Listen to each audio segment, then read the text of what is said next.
दर्शकबिन स्वागत छ लोकसेवा कोच च्यानलमा। नेपाल विद्युत प्राधिकरणले हालै विज्ञापन खोलेको छ। त 1000 फोरम्यानको म सिलेबस ल्याइसकेको छु भने यसमा चाहिँ प्रथम र द्वितीय पत्र हुन्छ। सामान्य ज्ञान र सेवा सम्बन्धी क्वेसन प्रथम पत्रमा सोध्छ तपाईँले, त्यसमा सबै ठिक लाउने क्वेसन आउने हो। सामान्य ज्ञान र सेवा सम्बन्धी मिक्स गरेर क्वेसन 100 मार्क्स सोध्छ, तपाईँले 45 मिनटमा सक्नुपर्छ त्यो क्वेसन। ओके, अब द्वितीय तपाईँको सेवा सम्बन्धी सोध्छ, 100 मार्क्सको 40 ल्याउनु पर्ने हुन्छ। विषयगत प्रश्न हुन्छ, छोटो उत्तर आउने लामो उत्तर आउने गरी तपाईँलाई 50 मार्क्स सोध्छ। यसरी 50-50 100 मार्क्सको गरेर तपाईँलाई 2 घन्टा 30 मिनट तपाईँले सक्नुपर्ने हुन्छ। इङ्ग्लिस नेपाली माध्यम जस्तो पनि हुनसक्छ होइन। खण्ड कसम्म लगत्तै एउटै पेपरको हुनेछ। प्रथम खण्ड क सबै एउटै हुन्छ। खण्ड क सबैको हुन्छ। खण्ड कसँग तपाईँ सिटिङ खको परीक्षा हुनेछ। खण्ड खको परीक्षा हुन्छ, 2टा परीक्षा हुन्छ। यसमा चाहिँ एकै दिनै तपाईँको खण्ड क र खण्ड ख भनेर हुन्छ बहुविकल्पिक प्रश्न। ओके, त्यसपछि तपाईँको 20% अङ्क घटाउँछ यसमा चाहिँ यदि बिग्रियो भने। अनि अब फरक दिनमा हुन्छ तपाईँको प्रथम पत्र द्वितीय पत्रको परीक्षा।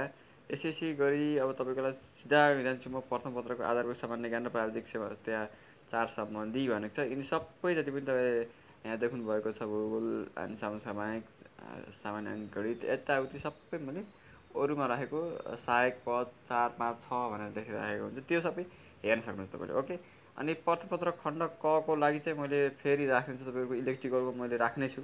जस्तै प्रथम पत्र खण्ड खको द्वितीय पत्र पार्टमा फन्डामेन्टल्स छ, concept of resistance, induction and क्यापेसिटेन्सको कुरा हुन्छ होइन। अनि series and parallel concept of resistance सब भयो होइन।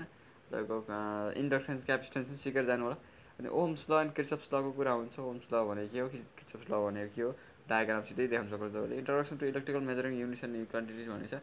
अब मेजरिङ के क्वान्टिटी के जस्तै करेन्ट हामी पऱ्यो भने हामीले त्यसको चाहिँ के हुन्छ क्वान्टिटी अथवा युनिट चाहिँ हाम्रो एम्पियर हुन्छ। यसलाई नाप्ने डिभाइस के हुन्छ त तपाईँको एमिटर हुन्छ। यदि सबै एमिटर, भोल्टमिटर, वाटमिटर यिनी सबै कुरा, पावर फ्याक्टरदेखि पावर एनालाइजर सबै कुरा तपाईँले जान्नुभयो भने राम्रो होला। Introduction to electrical measuring equipments पनि भनिसकेँ, जति पनि भनिसकेँ यतापट्टि अगाडिपट्टि। अनि series and parallel connection of ब्याट्रिजको सिरिज र प्यारलल कनेक्सनहरू पक्कै पनि के गर्दा भोल्टेज कम आउँछ, के गर्दा भोल्टेज, जस्तै भोल्टेज बढाउनु पऱ्यो, ब्याट्रीको भोल्टेजहरू बढाउनु पऱ्यो भने सिरिजमा कनेक्सन गरिन्छ, ठिक छ। कन्सटेन्ट भोल्टेज दिनु पऱ्यो भने प्यारललमा कनेक्सन गरिन्छ। अनि concept of measuring system, metering system कसरी मिटरिङ गरिन्छ भन्नेको कन्सेप्ट भयो। अनि डेफिनेसन हो है, definition of single phase 3 phase सिस्टमहरूको कुरा भयो। स्टार डेल्टाको तपाईँको के हुन्छ, phase voltage, phase current, line voltage, line current, यिनी सबै कुरा जान्नुपर्ने हुन्छ तपाईँले। अनि पावर प्लान्ट्सहरू, विद्युत उत्पादन, हाइड्रोलिक पावर प्लान्ट्स हुन्छ, मेरिट डिमेरिट्सहरूको फाइदा बेफाइदाहरूको कुरा भयो। General concept of run of the river and storage types of, यसको चाहिँ तपाईँको त्यो रन अफ द रिभर अनि स्टोरेज टाइपको हाइड्रो पावर जेनेरेसन कसरी के हुन्छ। अनि देयर कम्पोनेन्ट्सहरूको तपाईँको चाहिँ 4 वे भयो, इन्टेक भयो, ड्याम भयो, टर्बाइन, यी सबै जति पनि कम्पोनेन्ट युज हुन्छ hydro power generation, electric power generation गर्न हाइड्रो पावरबाट, यी सबै कुराहरू तिनी कम्पोनेन्ट। डिजल इलेक्ट्रिक पावर प्लान्ट्समा तपाईँले मेरिट फाइदा बेफाइदाहरू कुरा भयो। General concept diesel power generation, अब डिजल पावर जेनेरेसनमा चाहिँ डिजल इन्जिनले प्राइम मुभर काम गर्छ अनि अल्टरनेटिभमा 3 फेज एसी निकाल्छ, यिनी कुराहरू गर्नुभयो, ठिक छ। अनि इलेक्ट्रिकल मेसिन्सको कुरा आयो, electrical induction of generator, AC र डिसी जेनेरेटर हुन्छ, टर्बाइन भयो, मोटर भयो।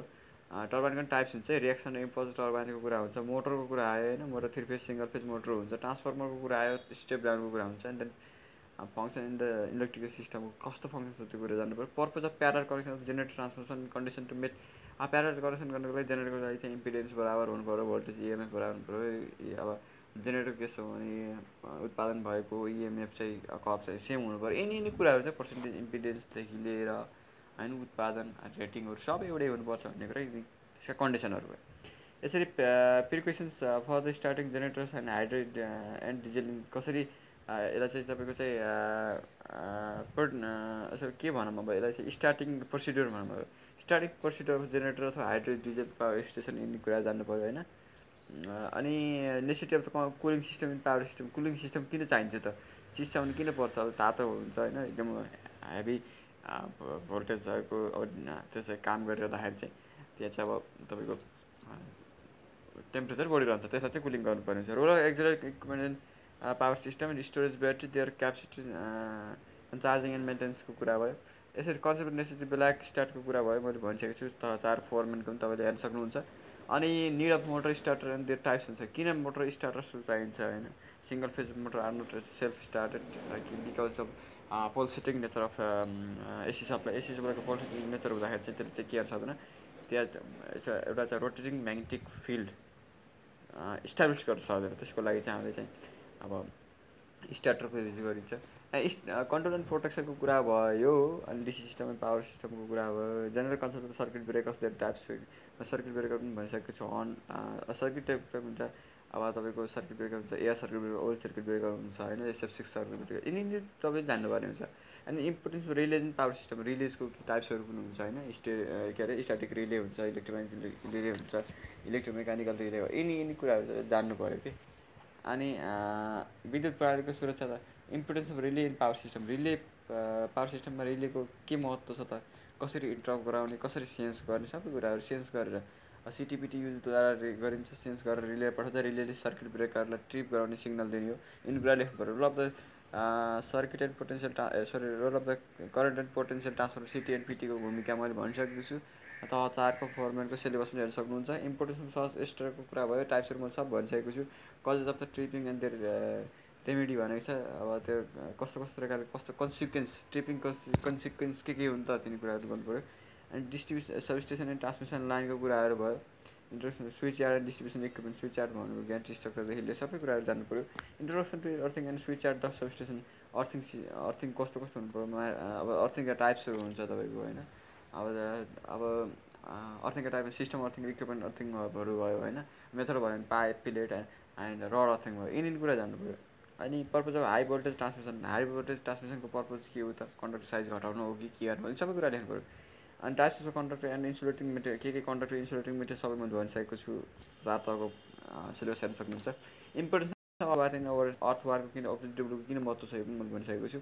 And introduction to 3 phase 4 wire system distribution, single phase 2 wire distribution system पनि यो मैले तपाईँलाई लेखेँ। सबै अब जान्नुपर्ने हुन्छ यिनी कुराहरू, स्टार डेटामा के हुन्छ भन्ने कुरो। अनि टाइप्स अफ कन्डक्टर इन्सुलेसन सपोर्ट्सहरूको कुरा भयो। डिस्ट्रिब्युसन सिस्टममा कस्तो टाइपको सपोर्ट इन्सुलेटरहरू युज गरिन्छ। अब प्रायः सपोर्ट भनेको पोल हो। पोल भनेको चाहिँ अब डिस्ट्रिब्युसन सिस्टममा टावरको युज गरिन्छ, ल्याटिस टावर अथवा स्टिल टावर बाइक हाम्रो स्टिल पोल हुन्छ, RCC पोल हुन्छ, वुडन पोल हो, यिनी सबै पोलहरू चाहिँ युज गरिन्छ। इन्सुलेटरकोमा चाहिँ मैले भनिसकेँ सस्पेन्सन र स्टिल इन्सुलेटर चाहिँ प्रायः युज गरिन्न डिस्ट्रिब्युसन सिस्टममा। प्रायः युज गरिनु भनेको पिन र साकल इन्सुलेटर मात्रै हो। अनि इन्ट्रोडक्सन टु कन्ज्युमर सर्भिस कनेक्सनको कुरा भयो, मैले भनिसकेको छु। कन्ज्युमर सर्भिस इनर्जी मिटर्सको कुरा भयो होइन। अनि इन्ट्रोडक्सन टु फ्युज MCB अथवा major circuit breaker, multi case circuit ब्रेकरको कुरा भयो। अनि introduction to distribution transformer and distribution transformer भनेको स्टेप डाउन ट्रान्सफर्मर हुन्छन्। अनि इट्स टाइप्स भेरियस कम्पोनेन्ट्सहरूको कुरा भयो होइन, कस्तो कन्जर्भेटर भयो, मेन ट्याग भयो होइन, तपाईँको सबै कुरा ब्रेदर भयो, यिनी सबै। त्यसपछि सिलिका जेल कस्तो हुनु पऱ्यो, राम्रो सिलिका जेलको चाहिँ कस्तो हुनु पऱ्यो रङ होइन, यिनी कुरा गर्नु। Need of equipment earthing, material require earthing and production हुन्छ। इक्विपमेन्ट अर्थिङ गर्ने कस्तो प्रोसेस हुन्छ, तिन कुराहरू। मेटेरियल रिक्वायर के मेटेरियल रिक्वायर हुन्छ, पाइप अर्थिङ हो कि रड अर्थिङ, त्यस्तो टाइपको उस हुन्छ। अनि अर्थिङ प्रोसेस कसरी, प्रोसिडर भनेको कसरी चाहिँ अर्थिङ प्रोसेसहरू गर्ने कि, अब अर्थिङ कसरी गर्ने भन्ने कुरा। इलेक्ट्रिक ल्याम्प्स, इन्कन्डेसन ल्याम्प भनेको अब त्यो लेख्नु, सोर्सेस अफ ल्याम्प भन्नु सक्छ, सोर्सेस अफ लाइट भन्नु सक्छ। Incandescent lamp, discharge lamp, types of use and saving lamps भनिन्छ। Types and use of the energy saving lamps भन्छ, कस्तो किसिमको ल्याम्पले इनर्जी सेभिङ गर्छ, प्रायः LED ल्याम्प चाहिँ हामीले युज गरिन्छ। अनि पावर सिस्टम अपरेसन मेन्टेनेन्सको कुरा हुन्छ। कन्सेप्ट अफ प्रिभेन्टिभ मेन्टेनेन्स, अब ब्रेकडाउन हुनुभन्दा अथवा फेलर आउनुभन्दा पहिला नै गर्ने मेन्टेनेन्सलाई प्रिभेन्टिभ मेन्टेनेन्स भनिन्छ। Maintenance of the generator, turbine, ट्रान्सफरको कुरा पनि राख्ने नै छु।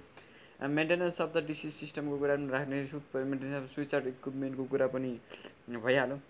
अनि स्विच यार्ड भनेको तपाईँको बस बारदेखि लिएर सर्किट ब्रेकर, यिनी सबै कुराहरू पर्छ है। अनि सेफ्टी प्रिकसन ड्युरिङ अपरेसन र maintenance equipment safety rule and रेगुलेसनको कुरा भयो। फर्स्ट टु इलेक्ट्रोकेट पर्सन अथवा सिम्पटम्स एन्ड डिफ्लिकेसन्स, कसरी चाहिँ स्वच्छहरू देखिन्छ, कसरी सावधान गराउनु भन्ने कुरो हुन्छ। स्वास्थ्य सम्बन्धी ज्ञान अथवा इन्स्टिट्युसन न हाउ भनेको छ, यिनी कुराहरू सबै तपाईँले भेटाउन सक्नुहुन्छ। नेपाल विद्युत प्राधिकरणको सामान्य जानकारीहरू भयो। नेपाल विद्युत केन्द्रका क्षमताहरू कहाँ, कति क्षमता, कति युनिट, कहिले राष्ट्रिय प्रणालीमा जोडियो, यिनी कुरा जान्नु भयो।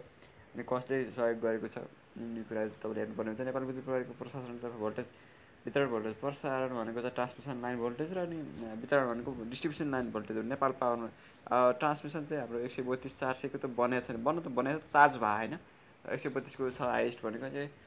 वितरण भोल्टेज भनेको त हाम्रो भइहाल्यो 440 भयो, 220 भयो होइन, 11 kV पनि वितरण गरिन्छ, कहिले बेला 33 kV पनि वितरण गरिन्छ, यिनी हुन्।